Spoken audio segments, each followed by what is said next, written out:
All right. Hello, I'm Tony. I'm a researcher at the Center for the Study of Democracy, Bábesco University in Cluj. And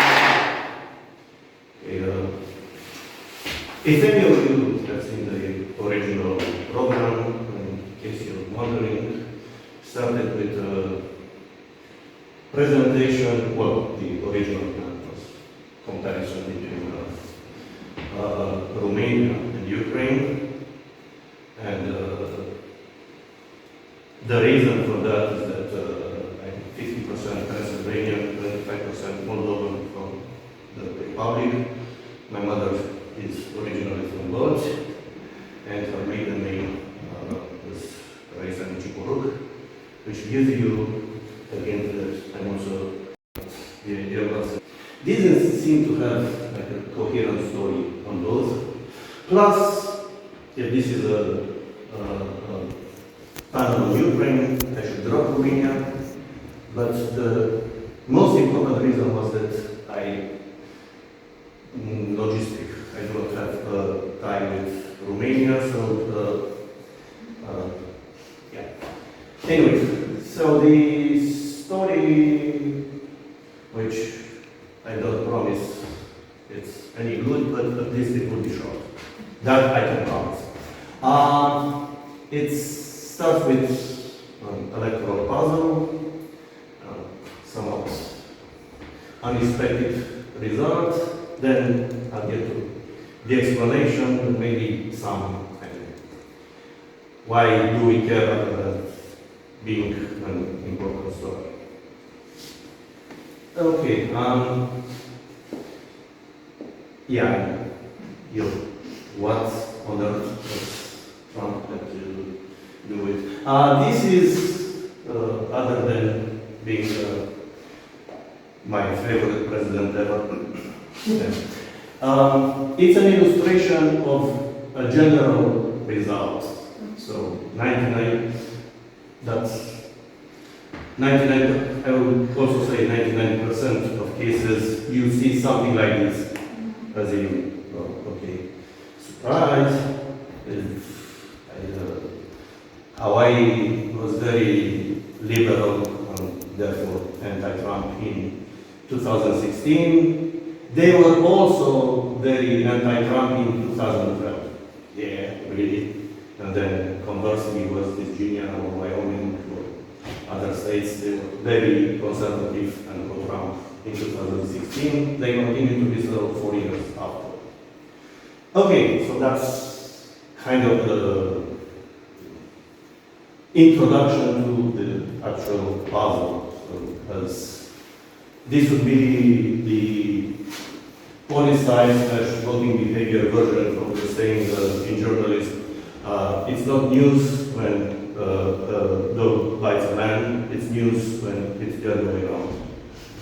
And in Ukraine, it was the other way around in the 1990s.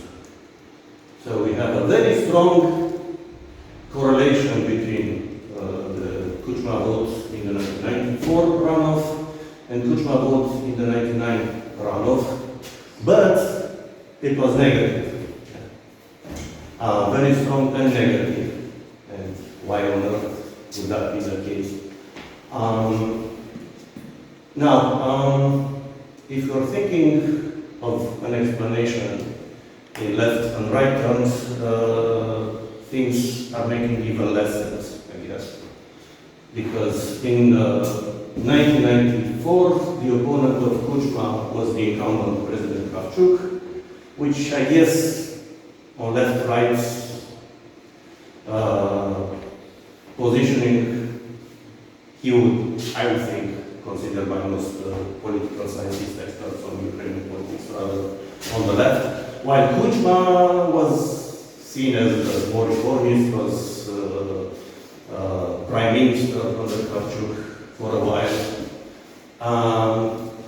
And then in 1999, the opponent of Kuchma was then the incumbent, was Simonenko, the leader of the Communist Party, which obviously, in terms of left-right, we can imagine where it was. Okay, so maybe we're looking at the wrong dimension. Right? Because Kravchuk and Simonenko might have been in very similar positions, rather similar positions on economic issues, but they were poles apart in terms of their positioning on ethno-linguistic national things. So I guess this would be, in my mind, kind of accurate mapping of them. So Kravchuk was the representative of Ukrainian nationalists. Simonenko was the opposite, right? The leader of the party, kind of saying Russia should be on an equal footing with Ukraine, if not more so the dominant. While Kuchma was kind of ambiguous on this dimension. In 1994, he was saying, yeah, well, you'll be on the phone all the time with Kremlin, but then again, he also tried to kind of balance this. Kuchma is an ethnic Ukrainian, was an ethnic Ukrainian who didn't speak Ukrainian. Well, he was saying, yes, I'm aware of this, but it's a problem that I share with half of you. Well, about 1/4, because yeah, 1/4 would be Russian. You know, so he was kind of ambiguous. So therefore, in 1994, he was the natural choice of Russophiles, whereas in 1999, it was the natural choice of ethnic Ukrainian nationalists, right? So he didn't change his position that much, his relative position changed. And as per the request of the aforementioned colleague, I present some sort of quantitative results.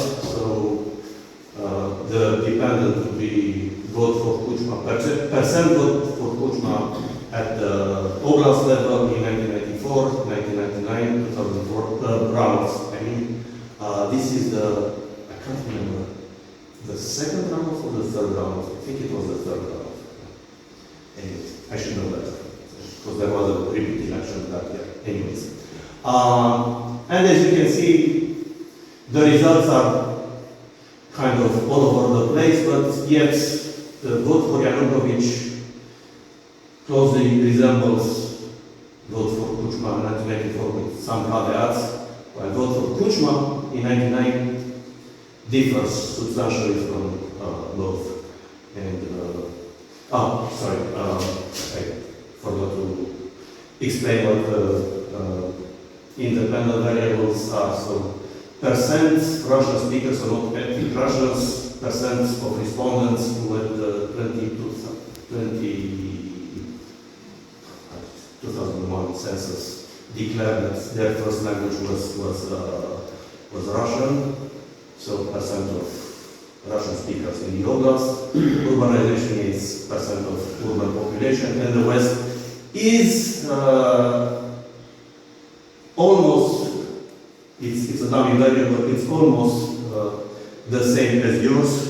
Khmelnytsky is left up here, even though he's he shouldn't be left out of the West, even